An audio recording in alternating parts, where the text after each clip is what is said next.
ਵਾਹਿਗੁਰੂ ਜੀ ਕਾ ਖਾਲਸਾ ਵਾਹਿਗੁਰੂ ਜੀ ਕੀ ਫਤਿਹ। ਮੈਂ ਤੁਹਾਡੀ ਹੋਸਟ ਪ੍ਰੀਤ ਕੌਰ ਨਿਊਜ਼ TV 84 ਦੇ ਨਾਲ ਵੀਓ। ਜਿਸ ਤੁਸੀਂ ਸਾਰੇ ਜਾਣਦੇ ਹੋ ਕਿ ਅਮਰੀਕਾ ਵਾਸੀ 22 ਸਾਲਾਂ ਭਾਈ ਸੂਰਤ ਸਿੰਘ ਖਾਲਸਾ 16 ਜਨਵਰੀ ਤੋਂ 82 ਸਾਲਾਂ ਭਾਈ ਸੂਰਤ ਸਿੰਘ ਖਾਲਸਾ 16 ਜਨਵਰੀ ਤੋਂ ਆਪਣੀਆਂ ਸਜ਼ਾਵਾਂ ਪੂਰੀਆਂ ਕਰ ਚੁੱਕੇ ਬੰਦੀ ਸਿੰਘਾਂ ਦੀ ਰਿਹਾਈ ਲਈ ਅਣਮਿੱਥੇ ਸਮੇਂ ਲਈ ਭੁੱਖ ਹੜਤਾਲ ਤੇ ਬੈਠੇ ਹੋਏ ਹਨ।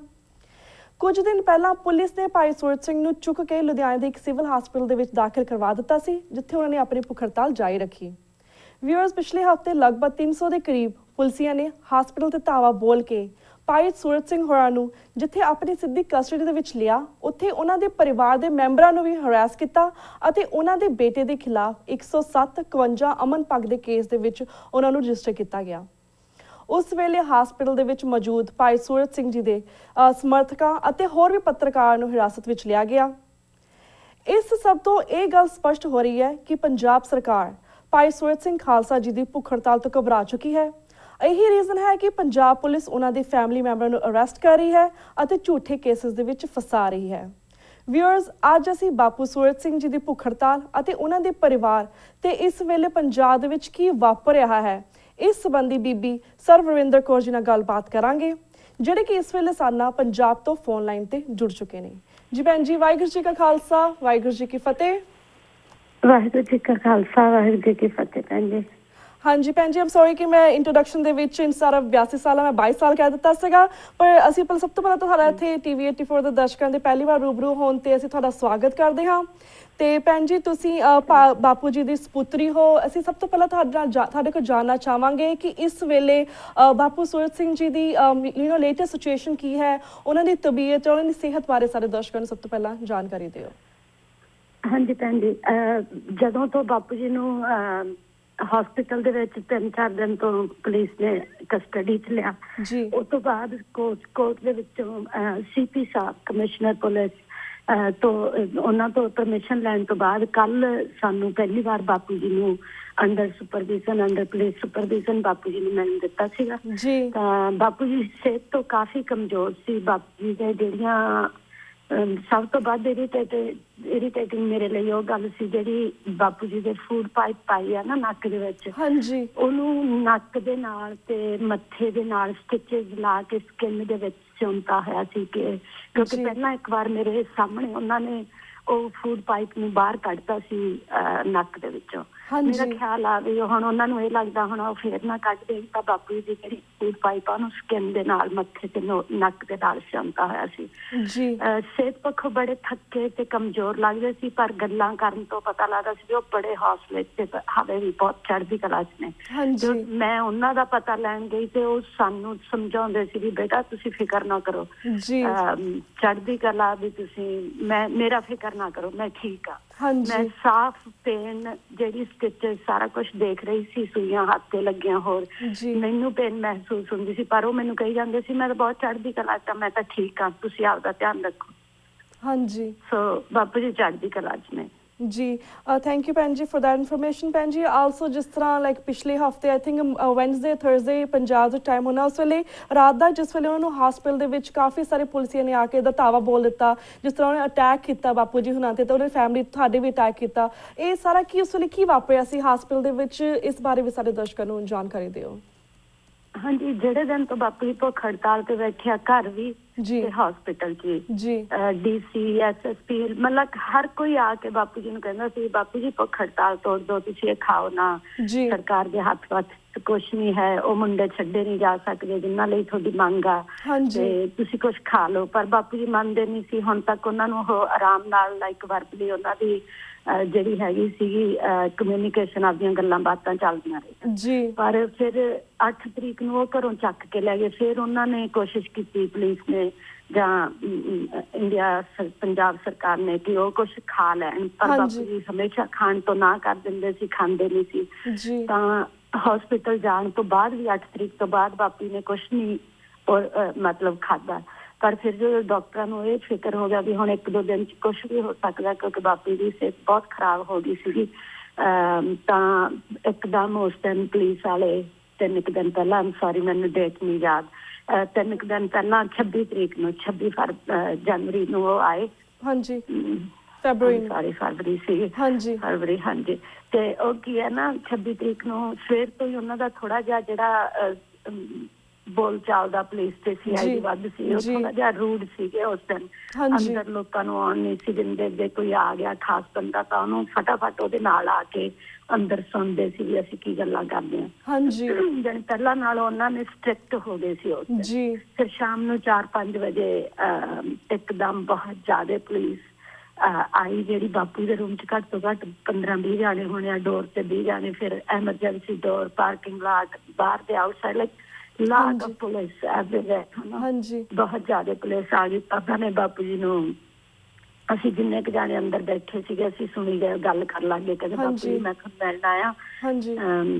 ADCP ਮਖਵਿੰਦਰ ਸਿੰਘ ਭੁੱਲਰ ਸੀ, ਕੱਲਾ ਆਰਾਮ ਨਾਲ ਗੱਲ ਚੱਲੀ ਉਹਨਾਂ ਦੀ। ਬਾਪੂ ਜੀ ਮੈਂ ਤੁਹਾਨੂੰ ਮਿਲਣ ਆਇਆ, ਬਾਪੂ ਜੀ ਇਹ ਹੋਣਾ ਨੀਗਾ, ਮੁੰਡੇ ਛੱਡੇ ਨਹੀਂ ਜਾ ਸਕਦੇ, ਸਰਕਾਰ ਦੇ ਹੱਥ ਵੱਸ ਕੁਛ ਨਹੀਂ, ਵੀ ਤੁਸੀਂ ਆਪਦਾ ਵਰਤ ਤੋੜ ਦਿਓ, ਤੁਸੀਂ ਕੁਛ ਖਾ ਲਓ, ਮੈਂ ਤੁਹਾਨੂੰ ਖਿਲਾਉਣ ਆਇਆ, ਲੋਕੀ ਤੁਹਾਨੂੰ ਮਾਰਨਾ ਚਾਹੁੰਦੇ ਆ, ਮੈਂ ਤੁਹਾਨੂੰ ਬਚਾਉਣ ਆਇਆ। ਤੁਹਾਡੇ ਨਾਲ ਦੇ ਨੇ ਕਹਿੰਦੇ ਵੀ ਉਹ ਤੁਹਾਨੂੰ ਖਾਣ ਨਹੀਂ ਦਿੰਦੇ, ਇਵਨ ਤੁਹਾਡੇ ਬੱਚੇ ਵੀ ਤੁਹਾਨੂੰ ਖਾਣ ਤੋਂ ਰੋਕਦੇ ਆ। ਡੈਡੀ ਕਹਿੰਦੇ ਨਹੀਂ, ਬੱਚੇ ਨਹੀਂ ਖਾਣ ਤੋਂ ਰੋਕਦੇ, ਕੋਈ ਮੇਰੇ ਨਾਲ ਦਾ ਮੈਨੂੰ ਇਹ ਨਹੀਂ ਕਹਿੰਦਾ ਵੀ ਤੂੰ ਨਾ ਖਾ, ਇਹ ਮੇਰਾ ਡਿਸੀਜ਼ਨ ਆ। ਜਿੰਨੀ ਦੇਰ ਮੇਰੀ ਮੰਗ ਪੂਰੀ ਨਹੀਂ ਹੁੰਦੀ ਉਨੀ ਦੇਰ ਮੈਂ ਕੁਛ ਖਾਣਾ ਨਹੀਂ ਗਾ। ਤੇ ਫਿਰ ਐਂਡ ਤੇ ਜਦੋਂ ਗੱਲ ਪਹਿਲਾਂ ਆਰਾਮ ਨਾਲ ਹੁੰਦੀ ਰਹੀ ਤਾਂ ਐਂਡ ਤੇ ਫਿਰ ਥੋੜਾ ਜਿਹਾ ਰੁੱਖੇ ਹੋਏ, ਕਿਉਂਕਿ ਉਹ ਪਿੰਡਰਾਂ ਵਾਲਿਆਂ ਦੀ ਪਿੱਛੇ ਡੈਡੀ ਦੇ ਕੰਧ ਤੇ ਫੋਟੋ ਲੱਗੀ ਸੀ, ਤਾਂ ਹੋਰ ਕੈਲੰਡਰ ਵਗੈਰਾ, ਪੋਸਟਰ ਵਗੈਰਾ ਲੱਗੇ ਹੋਏ ਸੀ। ਉਹਦੇ ਵਾਸਤੇ ਉਹ ਪੁਆਇੰਟ ਤੇ ਆ ਕੇ ਕਾਫੀ ਤਿੱਖਾ, ਮਤਲਬ ਤਿੱਖੀ ਉਹਨਾਂ ਦੀ ਬਹਿਸ ਹੋ ਗਈ ਤੇ ਗੁੱਸੇ 'ਚ ਆ ਗਏ। ਤਾਂ ਜਦੋਂ ਫਿਰ ਵੀ ਬਾਪੂ ਜੀ ਨਹੀਂ ਮੰਨੇ ਖਾਣ ਨੂੰ ਕੁਛ, ਤਾਂ ਇੱਕਦਮ ਉਹਨਾਂ ਨੇ ਭੁੱਲਰ ਸਾਹਿਬ ਨੇ ਆਰਡਰ ਕੀਤੇ ਵੀ ਇਹਨਾਂ ਦੀਆਂ 3 ਬੇਟੀਆਂ ਨੂੰ ਅਰੈਸਟ ਕਰ ਲਓ, ਬੇਟੇ ਨੂੰ ਅਰੈਸਟ ਕਰ ਲਓ, ਜਿਹੜੇ ਬਾਕੀ ਰਿਲੇਟਿਵ ਬੈਠੇ ਆ ਉਹਨਾਂ ਨੂੰ ਵੀ ਫੜ ਲਓ, ਤੇ ਜਿਹੜੇ ਹੋਰ ਆਏ ਇਹਨਾਂ ਨੂੰ ਮਿਲਣ ਆਏ ਹੋਏ ਇਹਨਾਂ ਨੂੰ ਸਾਰਿਆਂ ਨੂੰ ਫੜ ਕੇ ਜੇਲ੍ਹ 'ਚ ਲੈ ਚੱਲੋ। ਪਰ ਫਿਰ ਉਹਨਾਂ ਨੇ ਕੀ ਕੀਤਾ, ਸਾਨੂੰ ਲੇਡੀਜ਼ ਨੂੰ ਤਾਂ ਸਿਰਫ ਬਾਹਰ ਜਾਣ ਲਈ ਕਿਹਾ ਹਸਪੀਟਲ ਦੇ ਰੂਮ 'ਚੋਂ, ਪਰ ਜਿੰਨੇ ਜੈਂਟਸ ਸੀਗੇ, ਮੇਲ ਮੈਂਬਰ ਸੀ, ਉਹਨਾਂ ਨੂੰ ਸਾਰਿਆਂ ਨੂੰ ਅਰੈਸਟ ਕਰ ਲਿਆ, ਜਿਹਦੇ ਵਿੱਚ ਮੇਰਾ ਬ੍ਰਦਰ, ਸਾਡੇ ਫੈਮਿਲੀ ਫਰੈਂਡਸ ਤੇ ਜਰਨਲਿਸਟ ਸੁਰਿੰਦਰ ਸਿੰਘ ਵੀ ਉਹਦੇ ਵਿੱਚ ਸੀਗੇ। ਹਾਂਜੀ, ਉਹਨਾਂ ਨੂੰ ਸਾਰਿਆਂ ਨੂੰ ਅਰੈਸਟ ਕਰਕੇ ਲੈ ਗਏ ਸੀ। ਤੇ ਉਸ ਤੋਂ ਬਾਅਦ ਇਹਨਾਂ ਨੂੰ ਅਰੈਸਟ ਕਰਨ ਤੋਂ ਬਾਅਦ ਤੇ ਸਾਨੂੰ ਰੂਮ 'ਚੋਂ ਬਾਹਰ ਕੱਢਣ ਤੋਂ ਬਾਅਦ, ਉਹ ਤੋਂ 4 ਘੰਟੇ ਬਾਅਦ ਮੈਂ ਉੱਥੇ ਖੜੀ ਰਹੀ। ਮੈਂ ਕਹੀ ਮੈਨੂੰ ਬਾਪੂ ਜੀ ਨੂੰ ਦੇਖਣ ਦੇ ਦਿਓ ਪਲੀਜ਼। ਕੀ ਕੀਤਾ ਮੈਨੂੰ ਪਤਾ ਹੀ ਸੀ, ਕੁਛ ਧੱਕਾ ਕੀਤਾ ਹੋਣਾ ਉਹਨਾਂ ਨਾਲ। ਜਦੋਂ ਮੈਂ ਪਹਿਲੀ ਵਾਰੀ ਦੇਖਿਆ ਡੋਰ ਥੋੜਾ ਜਿਹਾ ਖੁੱਲਿਆ, ਮੈਨੂੰ ਜਾਣ ਨਹੀਂ ਸੀ ਹਾਲੇ ਦਿੱਤਾ, ਡੋਰ ਥੋੜਾ ਖੁੱਲਿਆ, ਡਾਕਟਰ ਆਉਂਦੇ ਜਾਂਦੇ ਸੀ ਅੰਦਰੋਂ ਰੂਮ 'ਚੋਂ, ਤਾਂ ਮੈਂ ਦੇਖਿਆ ਬਾਪੂ ਜੀ ਬੇਹੋਸ਼ ਸੀਗੇ। ਉਹਨਾਂ ਦੇ ਹੱਥ ਤੇ ਨੱਕ 'ਚ ਪਾਈਪਾਂ, ਤੇ ਨੱਕ 'ਚ ਫੂਡ ਪਾਈਪ ਲੱਗੀ ਸੀ ਤੇ ਹੱਥ ਤੇ ਗਲੂਕੋਜ਼ ਲੱਗਿਆ ਹੋਇਆ ਸੀ, ਬਾਪੂ ਜੀ ਬੇਹੋਸ਼ ਸੀਗੇ। ਉਸ ਤੋਂ ਬਾਅਦ ਉਹਨਾਂ ਨੇ, ਪੁਲਿਸ ਵਾਲਿਆਂ ਨੇ ਡੈਡੀ ਤੇ ਵੀ 107-51 ਦਾ ਜਿਹੜਾ ਪੇਪਰ ਹੁੰਦਾ ਉਹ ਤੇ ਗਵਾਹ ਦੇ ਵਿਟਨੈਸ ਦੇ ਸਾਈਨ ਹੁੰਦੇ ਆ। ਉਹ ਕਹਿੰਦੇ ਸੀ ਸਾਨੂੰ ਗਵਾਹੀ ਦੇ ਸਾਈਨ ਚਾਹੀਦੇ ਆ। ਤਾਂ ਮੈਨੂੰ ਕਹਿੰਦੇ ਪੁਲਿਸ ਵਾਲੇ ਆ ਕੇ ਕਹਿੰਦੇ ਵੀ ਭੈਣ ਜੀ ਇੱਥੇ ਸਾਈਨ ਕਰ ਦਿਓ। ਮੈਨੂੰ ਪਤਾ ਨਹੀਂ ਸੀ ਵੀ ਕੀ ਪੇਪਰ ਨੇ। ਮੈਂ ਕਿਹਾ ਵੀ ਮੈਂ ਤਾਂ ਨਹੀਂ ਇਸ ਤਰ੍ਹਾਂ ਸਾਈਨ ਕਰਨੇ। ਕਹਿੰਦੇ ਵੀ ਤੁਹਾਡੇ ਬਾਪੂ ਜੀ ਨੇ ਕਿਹਾ। ਮੈਂ ਕਿਹਾ ਮੈਨੂੰ ਬਾਪੂ ਜੀ ਕੋਲੇ ਲੈ ਜਾਓ, ਜੇ ਮੈਨੂੰ ਬਾਪੂ ਜੀ ਮੇਰੇ ਸਾਹਮਣੇ ਕਹਿ ਦੇਣਗੇ ਤਾਂ ਮੈਂ ਸਾਈਨ ਕਰ ਦੂੰਗੀ। ਉਹ ਟਾਈਮ ਸੀ ਜਦੋਂ ਮੈਨੂੰ ਹਸਪੀਟਲ 'ਚ ਰੂਮ ਦੇ ਅੰਦਰ ਬਾਪੂ ਜੀ ਨੂੰ ਦੇਖਣ ਦੇਤਾ ਸੀਗਾ। ਤਾਂ ਫਿਰ ਮੈਨੂੰ ਕਹਿੰਦੇ ਬੇਟਾ ਇਹ ਕੁਛ ਨਹੀਂ ਹੈ, ਗਵਾਹੀ ਹੁੰਦੀ ਹੈ। ਉਦੋਂ ਬਾਪੂ ਜੀ ਬੋਲਦੇ ਸੀ, ਸੁਰਤ ਦੇ ਵਿੱਚ ਸੀ, ਤੇ ਉਹ ਗਵਾਹੀ ਦੇ ਸਾਈਨ ਕਰਾ ਕੇ ਮੈਨੂੰ ਇੱਕਦਮ ਬਾਪੂ ਜੀ ਨੇ ਪਹਿਲੀ ਗੱਲ ਇਹ ਕਹੀ ਸੀ, ਬੇਟਾ ਡਾਕਟਰਾਂ ਨੂੰ ਜਾ ਕੇ ਕਹਿ ਦਿਆ ਮੇਰੇ ਨੱਕ 'ਚ ਜਿਹੜੀ ਇਹਨਾਂ ਨੇ ਪਾਈਪ ਪਾਈ ਆ ਇਹ ਕੱਢ ਦੇਣ ਜੀ, ਨਹੀਂ ਤਾਂ ਮੈਂ ਆਪ ਨੱਕ 'ਚੋਂ ਖਿੱਚ ਕੇ ਕੱਢ ਦੂੰਗਾ। ਮੈਂ ਤਾਂ ਉੱਥੇ ਬਾਪੂ ਜੀ ਲਈ ਗਈ ਹੋਈ ਸੀ। ਜੋ ਬਾਪੂ ਜੀ ਕਹਿੰਦੇ ਸੀ, ਜੋ ਇਰੀਟੇਟ ਨੇ ਕਿਸੇ ਗੱਲ ਤੋਂ, ਚਾਹੇ ਉਹ ਡਾਕਟਰਾਂ ਨੇ ਕੀਤੀ ਚਾਹੇ ਪੁਲਿਸ ਨੇ, ਮੈਂ ਉਹਨਾਂ ਦਾ ਪੁਲਿਸ ਸੀ, ਮੈਂ ਉਹਨਾਂ ਦਾ ਮੈਸੇਜ ਅੱਗੇ ਜਾ ਕੇ ਪਹੁੰਚਾਉਂਦੀ ਸੀਗੀ। ਤਾਂ ਮੈਂ ਡਾਕਟਰ ਸਾਹਿਬ ਨੂੰ ਕਿਹਾ, ਡਾਕਟਰ ਸਾਹਿਬ ਬਾਪੂ ਜੀ ਨਾ ਕਾਫੀ ਤੰਗ ਨੇ, ਵੀ ਤੁਸੀਂ ਨੱਕ 'ਚ ਜਿਹੜੀ ਪਾਈਪ ਲਾਈ ਆ ਇਰੀਟੇਟ ਨੇ ਉਹਦੇ ਤੋਂ, ਵੀ ਉਹ ਚਾਹੁੰਦੇ ਨਹੀਂ ਵੀ ਉਹਨਾਂ ਨੂੰ ਕੋਈ ਫੀਡ ਕੀਤਾ ਜਾਵੇ, ਪਲੀਜ਼ ਉਹ ਜਿਹੜੀ ਪਾਈਪ ਤੁਸੀਂ ਫੂਡ ਪਾਈਪ ਨੱਕ 'ਚ ਪਾਈ ਆ ਉਹਨੂੰ ਨੱਕ 'ਚੋਂ ਬਾਹਰ ਕੱਢ ਦਿਓ। ਹਾਂਜੀ। ਤਾਂ ਵੀ ਬਾਪੂ ਜੀ ਨੇ ਤੁਹਾਨੂੰ 10 ਮਿੰਟ ਦਾ ਟਾਈਮ ਦਿੱਤਾ। ਉਹ ਕਹਿੰਦੇ ਜੇ 10 ਮਿੰਟ 'ਚ ਤੁਸੀਂ ਨਹੀਂ ਕੱਢੀ ਤਾਂ ਮੈਂ ਆਪੇ ਕੱਢ ਦੇਣੀ ਆ ਜੀ। ਤਾਂ ਡੈਡੀ ਨੇ ਸਾਹਮਣੇ ਉੱਥੇ 10-15 ਮਿੰਟ ਵੇਟ ਕੀਤੀ। ਜਦੋਂ ਡਾਕਟਰ ਨਹੀਂ ਆਏ ਤਾਂ ਇੱਕਦਮ ਉਹ ਨੱਕ 'ਚੋਂ ਉਹਨਾਂ ਨੇ ਪਾਈਪ ਖਿੱਚ ਕੇ ਕੱਢੀ। ਤਾਂ ਫਟਾਫਟ ਪੁਲਿਸ ਵਾਲਿਆਂ ਨੇ, ਡਾਕਟਰ ਨੇ ਆਰਡਰ ਕੀਤਾ ਵੀ ਤੁਸੀਂ ਖੜੇ ਕੀ ਕਰਦੇ ਹੋ, ਤੁਸੀਂ ਉਹਨਾਂ ਨੂੰ ਰੋਕੋ, ਕਿਉਂ ਉਹ ਨੱਕ 'ਚੋਂ ਪਾਈਪ ਕੱਢਦੇ ਨੇ। ਤਾਂ ਨੱਕ 'ਚੋਂ ਫਿਰ ਵੀ ਡੈਡੀ ਨੇ ਧੱਕੇ ਨਾਲ ਉਹ ਫੂਡ ਪਾਈਪ ਕੱਢਤੀ ਸੀ। ਤਾਂ ਉਹ ਤੋਂ ਬਾਅਦ ਮੈਨੂੰ ਤਾਂ ਲੱਗਦਾ ਕੱਲ ਉਹ ਸਟਿਚਸ ਉਹਨਾਂ ਨੇ ਤਾਂ ਲਾਏ ਹੋਣਗੇ ਸਾਰੇ ਨੱਕ 'ਚ ਤੇ ਮੱਥੇ 'ਚ ਪਾਈਪ ਨਾਲ, ਤੇ ਸਕਿਨ ਨਾਲ ਪਾਈਪ ਨੂੰ ਜੋੜਨ ਲਈ, ਤੇ ਡੈਡੀ ਫਿਰ ਨਾ ਉਹਨੂੰ ਫੂਡ ਪਾਈਪ ਨੂੰ ਨੱਕ ਚੋਂ ਬਾਹਰ ਕੱਢ ਦੇਣ। ਤੇ ਇਹ ਉਸ ਦਿਨ ਦੀ ਸਿਚੁਏਸ਼ਨ ਸੀ। ਜੇ ਮੇਰੀ ਕੋਈ ਗੱਲ ਲੰਬੀ ਜਾ ਰਹੀ ਆ ਜਾਂ ਕੁਛ ਤਾਂ ਮੈਨੂੰ ਟਾਈਮ ਬਾਰੇ ਦੱਸ ਦਿਓ, ਤੇ ਜਿੰਨਾ ਕਹੋਗੇ ਹੋਰ ਜਿਹੜੀ ਗੱਲ ਤੁਸੀਂ ਕਹਿਣੀ ਹੈ ਮੈਨੂੰ ਦੱਸੋ, ਮੈਂ ਉਹਦਾ ਜੀ।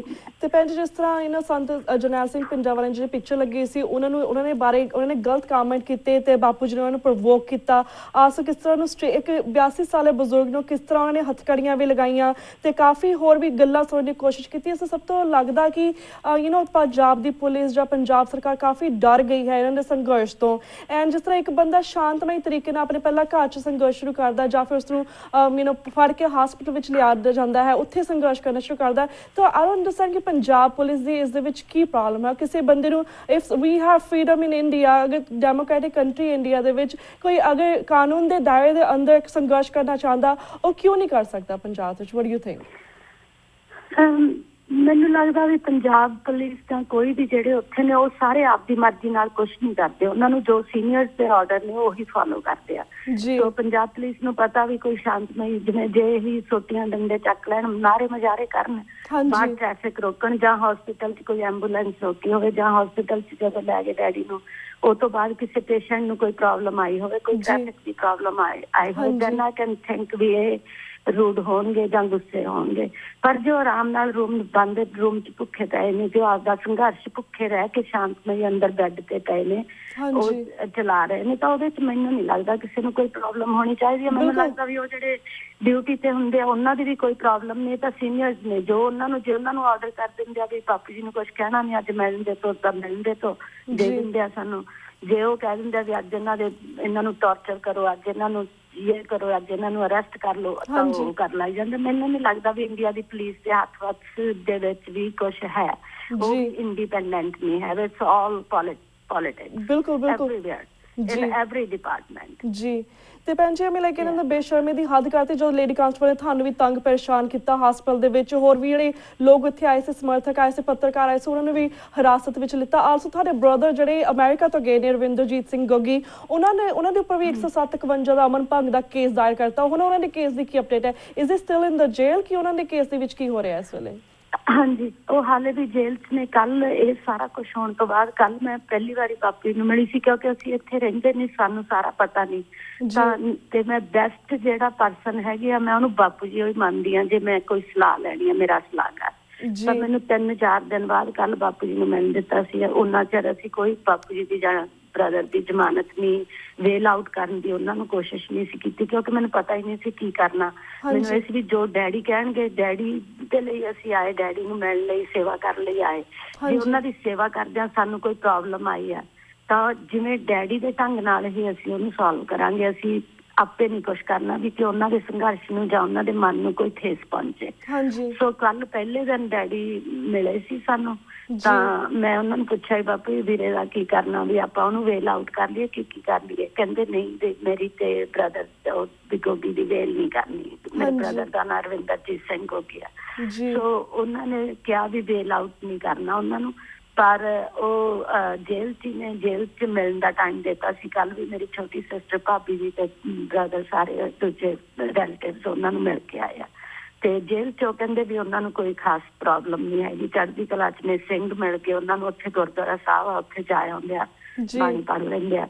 ਮੈਂਟਲੀ ਟੌਰਚਰ ਆ, ਜਿਵੇਂ ਉਹ ਵੀ ਡਿਪਰੈਸਡ, ਡਿਮੋਰਲਾਈਜ਼ਡ ਹੋਣਗੇ ਜਾਂ ਪਤਾ ਨਹੀਂ, ਹੋ ਸਕਦਾ ਬਹੁਤ ਚੜ੍ਹਦੀ ਕਲਾ 'ਚ ਹੋਣ। ਮੈਨੂੰ ਇਹ ਲੱਗਦਾ ਵੀ ਜੇ ਅਸੀਂ ਉਹਨਾਂ ਬਾਰੇ ਵਰੀਡ ਆ, ਤਾਂ ਉਹ ਵੀ ਵਰੀਡ ਹੋਣਗੇ ਬਾਪੂ ਜੀ ਤੇ ਸਾਡੇ ਬਾਰੇ। ਜੇਲ੍ਹ 'ਚ ਬੈਠੇ ਭਾਵੇਂ ਉਹ ਕਹੀ ਜਾਂਦੇ ਹੁਣ ਵੀ ਮੈਂ ਬਹੁਤ ਚੜ੍ਹਦੀ ਕਲਾ 'ਚ, ਪਰ ਫਿਕਰ ਤਾਂ ਸਾਨੂੰ ਸਾਰਿਆਂ ਨੂੰ ਇੱਕ ਦੂਜੇ ਦਾ ਹੈਗਾ ਹੀ ਆ। ਜੀ ਬਿਲਕੁਲ ਭੈਣ ਜੀ, ਸਾਨੂੰ ਤੰਗ ਪਰੇਸ਼ਾਨ ਕੀਤਾ ਜਾ ਰਿਹਾ ਪੰਜਾਬ ਪੁਲਿਸ ਵੱਲੋਂ। ਆਲਸੋ ਭੈਣ ਜੀ, ਇਹ ਵੀ ਸੁਣਨ ਵਿੱਚ ਆਇਆ ਸੀ ਜਿਸ ਤਰ੍ਹਾਂ ਪੁਲਿਸ ਤੇ ਭਾਈ ਖਾਲਸਾ ਜੀ ਦੀਆਂ ਮੰਗਾਂ ਦੇ ਹੱਕ ਦੇ ਵਿੱਚ ਸ਼ਾਂਤਮਈ ਤਰੀਕੇ ਦੇ ਨਾਲ ਜਗਰਾਵਾਂ ਤੋਂ ਲੁਧਿਆਣੇ ਤੱਕ ਇੱਕ ਵੰਗਾਰ ਮਾਰਚ ਕੱਢਿਆ ਜਾਣਾ ਸੀਗਾ, ਉਸ ਦੇ ਵਿੱਚ ਉਹਨਾਂ ਨੇ ਧੱਕੇਸ਼ਾਹੀ ਕੀਤੀ ਹੈ ਅਤੇ ਇਸ ਦੇ ਪਾਰਟਿਸਪੈਂਟ ਨੂੰ ਵੀ ਉਹਨਾਂ ਨੇ ਹਰਾਸ ਕੀਤਾ, ਹਿਰਾਸਤ ਵਿੱਚ ਲਿੱਤਾ। ਇਸ ਬਾਰੇ ਸਾਡੇ ਦਰਸ਼ਕਾਂ ਨੂੰ ਥੋੜ੍ਹੀ ਜਾਣਕਾਰੀ ਦਿਓ। ਹਾਂਜੀ ਭੈਣ ਜੀ, ਉਹ ਵੀ ਜਿਵੇਂ ਬਾਪੂ ਜੀ ਦਾ ਸੰਘਰਸ਼ ਸ਼ਾਂਤਮਈ ਹੈ, ਪਰ ਪਤਾ ਨਹੀਂ ਕਿਉਂ ਫਿਰ ਵੀ ਸਾਰੇ ਇੰਨਾ ਘਬਰਾਏ ਹੋਏ ਨੇ ਉਹਨਾਂ ਦੇ ਇਸ ਗੱਲ ਤੋਂ। ਉਹ ਆ ਕੇ ਗੱਲ ਕਰਨ, ਹਨਾ ਵੀ ਆਹ ਗੱਲ ਹੋ ਸਕਦੀ ਹੈ, ਨਹੀਂ ਇਹ ਥੋੜੀ ਵੀ ਡੈਡੀ ਉੱਥੇ ਸ਼ਾਂਤਮਈ ਬੈਠਿਆ ਤੇ ਜੇ ਕੋਈ ਭੁੱਖਾ ਮਰ ਰਿਹਾ ਕਿਸੇ ਰਾਜ 'ਚ ਤੇ ਉਹ ਰਾਜੇ ਨੂੰ ਜਾਂ ਸੀਨੀਅਰਸ ਨੇ ਜਿਹੜੇ ਉਹਨਾਂ ਨੂੰ ਪਤਾ ਵੀ ਨਾ ਹੋਵੇ ਕੀ ਹੋਈ ਜਾਂਦਾ ਹੈ ਨਾ। ਤੇ ਉਹ ਜਿਹੜਾ ਜਗਰਾਉਂ ਵਾਲਾ ਮਾਰਚ ਸੀ ਉਹ ਵੀ ਸ਼ਾਂਤਮਈ ਸੀ। ਮੈਂ ਉੱਥੇ ਨਹੀਂ ਸੀ ਤੇ ਨਾ ਹੀ ਮੇਰਾ ਕਿਸੇ ਮੀਟਿੰਗ ਜਾਂ ਮਾਰਚ ਵੱਲ ਧਿਆਨ ਸੀ, ਕਿਉਂਕਿ ਮੇਰਾ ਸਿਰਫ ਤੇ ਸਿਰਫ ਮਕਸਦ ਸੀ ਆ ਕੇ ਡੈਡੀ ਨੂੰ ਸੇਵਾ ਕਰਨੀ। ਮੈਨੂੰ ਇਹ ਸੀ ਉਹ ਮਰਨ ਵਰਤ ਤੇ ਬੈਠੇ ਨੇ, ਨਾ ਡੈਡੀ ਮੰਨਦੇ ਨੇ ਨਾ ਸਰਕਾਰ ਮੰਨਦੀ ਆ, ਵੀ ਪਤਾ ਨਹੀਂ ਕੀ ਹੋਣਾ। ਬਜ਼ੁਰਗ ਹੈਗੇ ਨੇ ਵੀ ਮੈਂ ਡੈਡੀ ਕੋਲੋਂ ਦੂਰ ਨਹੀਂ ਜਾਣਾ, ਮੈਂ ਬਾਪੂ ਜੀ ਦੇ ਨੇੜੇ ਹੀ ਹਮੇਸ਼ਾ ਮੈਕਸੀਮਮ ਟਾਈਮ ਸਪੈਂਡ ਕੀਤਾ ਮੈਂ ਬਾਪੂ ਜੀ ਨਾਲ। ਤੇ ਮਾਰਚ ਜਿਹੜਾ ਹੋਇਆ ਸੀ ਉਹ ਜਗਰਾਉਂ ਹੋਣਾ ਸੀਗਾ, ਬੜੇ ਸ਼ਾਂਤਮਈ ਢੰਗ ਨਾਲ ਉਹਨਾਂ ਨੇ ਪਾਠ ਅਰਦਾਸ ਸਭ ਦੀਆਂ ਸਪੀਚਾਂ ਕਰਕੇ ਜਦੋਂ ਮਾਰਚ ਉਹ ਤੁਰਨ ਲੱਗਿਆ ਲੁਧਿਆਣੇ ਨੂੰ, ਜੋ ਮੈਂ ਸੁਣਿਆ ਮੈਂ ਉਹ ਦੱਸਦੀ ਹਾਂ ਤੁਹਾਨੂੰ। ਹਾਂਜੀ, ਤੇ ਜਦੋਂ ਲੁਧਿਆਣੇ ਨੂੰ ਤੁਰਨ ਲੱਗੇ ਤਾਂ ਪੁਲਿਸ ਨੇ ਰੋਕਿਆ ਉਹਨਾਂ ਨੂੰ, ਫਿਰ ਉਹਨਾਂ ਦੀ ਧੱਕਾ ਮੁੱਕੀ ਗਾਲੋ ਗਾਲੀ ਜਾਂ ਜੋ ਵੀ ਹੁੰਦਾ, ਜਦੋਂ ਉਹ ਰੁਕਦੇ ਨਹੀਂ ਸੀਗੇ, ਮਾਰਚ ਰੁਕਦਾ ਨਹੀਂ ਸੀ ਤੇ ਪੁਲਿਸ ਰੋਕਣਾ ਕੋਸ਼ਿਸ਼ ਕਰਦੀ ਸੀ। ਤੁਸੀਂ ਸੋਚ ਸਮਝਦੇ ਹੋ ਵੀ ਕੀ ਸਿਚੁਏਸ਼ਨ ਹੁੰਦੀ ਆ। ਫਿਰ ਤਾਂ ਉਹ ਤੋਂ ਬਾਅਦ ਉਹਨਾਂ ਨੇ ਸਾਰਿਆਂ ਨੂੰ ਉੱਥੇ ਜਿਹੜੇ ਆਪਣੇ ਸੀਨੀਅਰ ਲਾਈਕ ਹਿਰਾ ਸਾਹਿਬ ਉਹਨਾਂ ਨੂੰ ਵੀ ਪਹਿਰੇਦਾਰ ਨੇ, ਉਹਨਾਂ ਨੂੰ ਵੀ ਫੜਿਆ। ਜਸਵੀਰ ਸਿੰਘ ਖਡੂਰ, ਹੋਰ ਬਹੁਤ ਜਾਣੇ ਬੜੇ ਚੰਗੇ ਚੰਗੇ ਸੀਨੀਅਰ ਆਗੂ ਸੀਗੇ ਜਿਨ੍ਹਾਂ ਨੂੰ ਉਹਨਾਂ ਨੇ ਅਰੈਸਟ ਕਰ ਲਿਆ ਸੀ ਪੁਲਿਸ ਨੇ ਉੱਥੇ।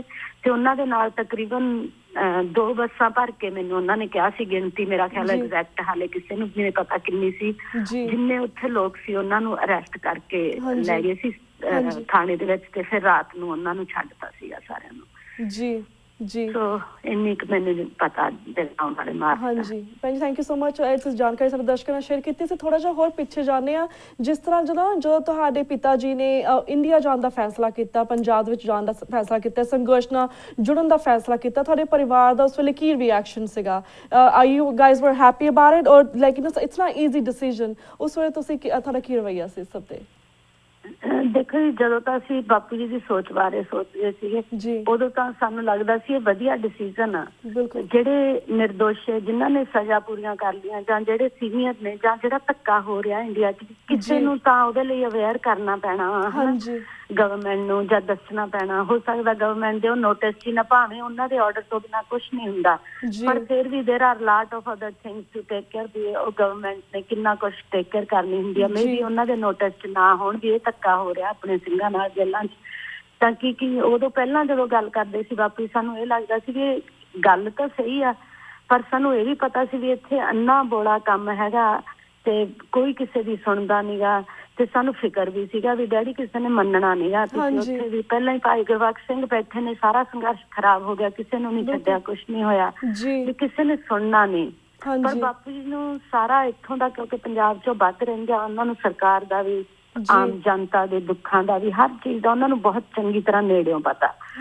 ਤੇ ਫਿਰ ਕੀ ਹੋਇਆ, ਸਾਡੇ ਮਨਾਉਣ ਤੇ ਵੀ ਉਹ ਨਹੀਂ ਮੰਨੇ। ਫਿਰ ਸਾਨੂੰ ਇਹ ਸੀ ਵੀ ਜੇ ਨਹੀਂ ਮੰਨੇ ਚੰਗੇ, ਤੇ ਕੋਈ ਮੰਨੇ ਨਾ ਮੰਨੇ, ਸਰਕਾਰ ਨੂੰ ਇੱਕ ਵਾਰ ਕਿਸੇ ਵੀ ਢੰਗ ਨਾਲ ਪਿਆਰ ਨਾਲ, ਜੋ ਪਿਆਰ ਨਾਲ ਨਹੀਂ ਸੁਣਦੇ, ਅਪੀਲਾਂ ਦਲੀਲਾਂ ਐਪਲੀਕੇਸ਼ਨਾਂ ਜਿਹੜੀਆਂ ਆਪਾਂ ਕੋਰਟਾਂ 'ਚ ਕਚਹਿਰੀਆਂ 'ਚ ਦਿੰਦੇ ਆ, ਉਹਨਾਂ ਦੇ ਥਰੂ ਨਹੀਂ ਸੁਣਦੇ, ਤਾਂ ਉਹ ਤੋਂ ਬਾਅਦ ਅੱਜ ਦੇ ਹਾਲਾਤਾਂ ਮੁਤਾਬਕ ਇੱਕੋ ਇੱਕ ਤਰੀਕਾ ਰਹਿ ਗਿਆ ਸੀ ਵੀ ਡੈਡੀ ਕਿਸੇ ਨੂੰ ਤੰਗ ਵੀ ਨਹੀਂ ਕਰ ਰਹੇ ਸੀ, ਕਿਸੇ ਨੂੰ ਡਿਸਟਰਬ ਵੀ ਨਹੀਂ ਕਰ ਰਹੇ ਸੀ। ਇਹ ਭੁੱਖ ਹੜਤਾਲ ਦਾ ਜਦੋਂ ਪਹਿਲੇ ਦਿਨ ਉਹਨਾਂ ਨੇ ਕਿਹਾ, ਮੈਂ ਕਿਹਾ ਡੈਡੀ ਸਿੱਖ ਭੁੱਖ ਹੜਤਾਲ ਨਾਲ ਰੱਖ ਥੋੜੀ ਮੰਗਾਂ ਮਨਾਉਂਦੇ ਹੁੰਦੇ ਆ, ਵੀ ਆਪਾਂ ਤਾਂ ਉਹ ਕੌਮ ਦੇ ਵਾਰਿਸ ਹਾਂ ਜਿਨ੍ਹਾਂ ਨੇ ਹਰ ਤਖਤ ਤਾਜ ਨੂੰ ਆਪਣੇ ਮੂਹਰੇ ਝੁਕਾਇਆ ਤੇ ਆਪਣੀਆਂ ਮੰਗਾਂ ਸਹੀ ਢੰਗ ਨਾਲ ਜਿਵੇਂ ਮਨਾਈਆਂ। ਵੀ ਭੁੱਖ ਹੜਤਾਲ ਰੱਖ ਕੇ ਕਿਸੇ ਨੂੰ ਕੀ ਮਤਲਬ ਆ? ਕੋਈ ਮਰ ਜੇ, ਇੱਕ ਜਾਣਾ ਹੋਰ ਮਰ ਜੇ, ਉਹਨਾਂ ਲਈ ਤਾਂ ਵੀ ਇੱਕ ਹੋਰ ਚਲਿਆ ਗਿਆ ਉਹਨਾਂ ਦੇ ਰਸਤੇ ਚੋਂ, ਤੇ ਪਹਿਲਾਂ ਹੀ ਬੜੀ ਕੌਮ ਦਾ ਨੁਕਸਾਨ ਹੋ ਗਿਆ, ਜਾਨੀ ਨੁਕਸਾਨ, ਵੀ ਤੁਸੀਂ ਇਹ ਨਾ ਕਰੋ।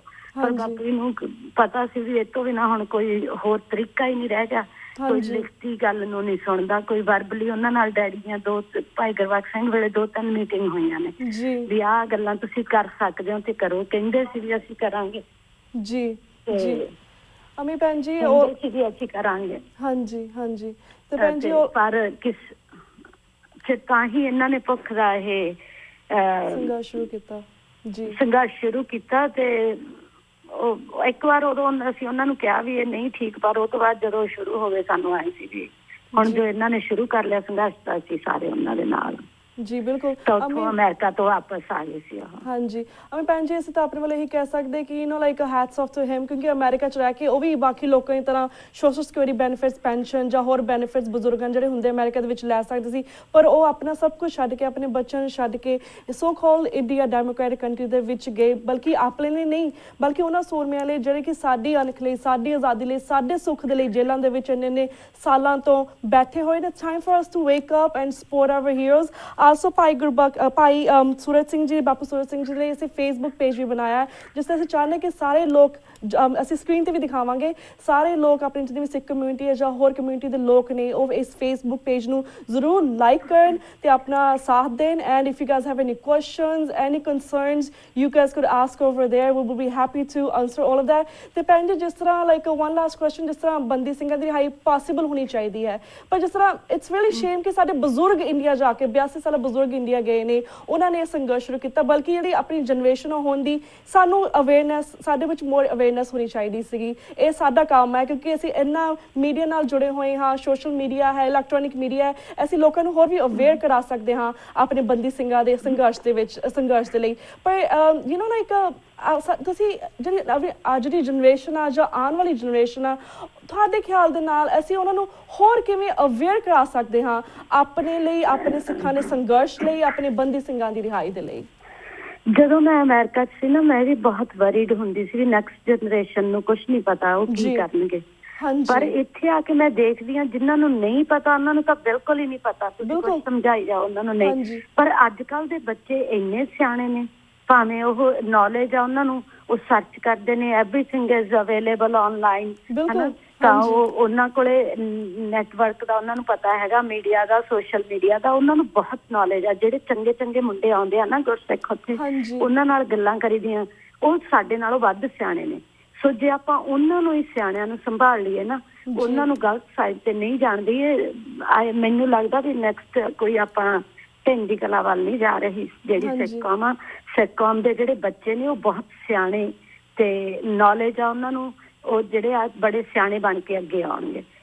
ਤੇ ਉਹਨਾਂ ਦਾ ਮੈਨੂੰ ਲੱਗਦਾ ਬਹੁਤਾ ਫਿਕਰ ਕਰਨ ਦੀ ਲੋੜ ਨਹੀਂ, ਸਿਰਫ ਸੰਭਾਲਣ ਦੀ, ਪਿਆਰ ਦੇਣ ਦੀ ਤੇ ਉਹਨਾਂ ਨੂੰ ਐਜੂਕੇਟ ਕਰਨ ਦੀ ਲੋੜ ਆ। ਬੜੇ ਸਿਆਣੇ ਬੱਚੇ ਜਨਰੇਸ਼ਨ ਨੇ ਆਪਣੀਆਂ ਅੱਗੇ, ਪਰ ਉਹਨਾਂ ਕੋਲੇ ਪਾਵਰ ਹੈ ਨਹੀਂ, ਉਹਨਾਂ ਕੋਲੇ ਕੋਈ ਚੰਗਾ ਲੀਡਰ ਹੈ ਨਹੀਂ, ਉਹਨਾਂ ਨੂੰ ਕੋਈ ਚੰਗੀਆਂ ਗੱਲਾਂ ਗਾਈਡ ਕਰਨ ਵਾਲਾ ਹੈ ਨਹੀਂ। ਜਿਹੜੇ ਆਪਾਂ ਸਿਆਣੇ ਕੋਈ ਵੀ ਬਾਹਰ ਬੈਠੇ ਨੇ, ਜਰਨਲਿਸਟ ਨੇ, ਹਿਸਟੋਰੀਅਨ ਨੇ ਜਾਂ ਲੀਡਰ ਨੇ, ਉਹਨਾਂ ਦੀ ਸਾਰਿਆਂ ਦੀ ਇਹ ਜ਼ਿੰਮੇਵਾਰੀ ਬਣਦੀ ਆ ਵੀ ਇਹ ਜਨਰੇਸ਼ਨ ਨੂੰ ਸੰਭਾਲ ਲੈਣ ਤੇ ਅੱਗੇ ਲੱਗ ਕੇ ਉਹਨਾਂ ਨੂੰ ਚੰਗਾ ਡਿਸੀਜ਼ਨ ਲੈ ਲੈਣ ਦਾ ਕੋਈ ਟਾਈਮ ਦੇਣ, ਮੌਕਾ ਦੇਣ। ਬੜੀ ਚੰਗੀ ਸਿਆਣੀ ਜਨਰੇਸ਼ਨ ਆ ਇੱਥੇ ਨਾ, ਮੁੰਡੇ ਦੇਖਦੀਆਂ, ਕੁੜੀਆਂ ਦੇਖਦੀਆਂ, ਯੰਗ, ਬਹੁਤ ਨੌਲੇਜ ਤੇ ਐਜੂਕੇਟਡ ਜਨਰੇਸ਼ਨ ਨੇ ਆਪਣੀਆਂ, ਉਹ ਫਿਕਰ ਕਰਨ ਦੀ ਲੋੜ ਨਹੀਂ।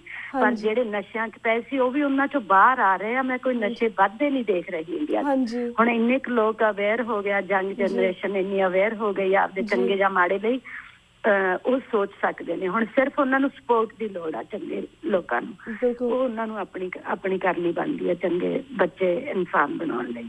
ਜੀ ਬਿਲਕੁਲ, ਜਾਂ ਕੌਮ ਦਾ ਚੰਗਾ ਭਵਿੱਖ ਬਣਾਉਣ ਲਈ। ਜੀ ਤੇ ਭੈਣ ਜੀ ਤੁਸੀਂ ਪਹਿਲੀ ਵਾਰ TV 84 ਦੇ ਦਰਸ਼ਕਾਂ ਦੇ ਰੂਬਰੂ ਹੋ ਰਹੇ, ਪੂਰੀ ਸਿੱਖ ਕਮਿਊਨਿਟੀ ਨੂੰ, ਕਿਉਂਕਿ ਇਸ ਵੇਲੇ ਤੁਹਾਨੂੰ ਵੇਖ ਰਹੇ ਨੇ, ਲਾਈਵ ਸੁਣ ਰਹੇ ਨੇ ਆਲ ਓਵਰ ਦਾ ਵਰਲਡ, ਤੁਸੀਂ 30 ਸੈਕਿੰਡ 40 ਸੈਕਿੰਡ ਦੇ ਵਿੱਚ ਕੀ ਸੁਨੇਹਾ ਦੇਣਾ ਚਾਹੋਗੇ? ਮੈਂ ਬਸ ਇਹੀ ਸੁਨੇਹਾ ਦੇਣਾ, ਬਾਪੂ ਜੀ ਬੜੀ ਚੜ੍ਹਦੀ ਕਲਾ 'ਚ ਨੇ, ਸੰਘਰਸ਼ ਉਹਨਾਂ ਦਾ ਖਤਮ ਨਹੀਂ ਹੋਇਆ, ਹਾਲੇ ਜਾਰੀ ਹੈ।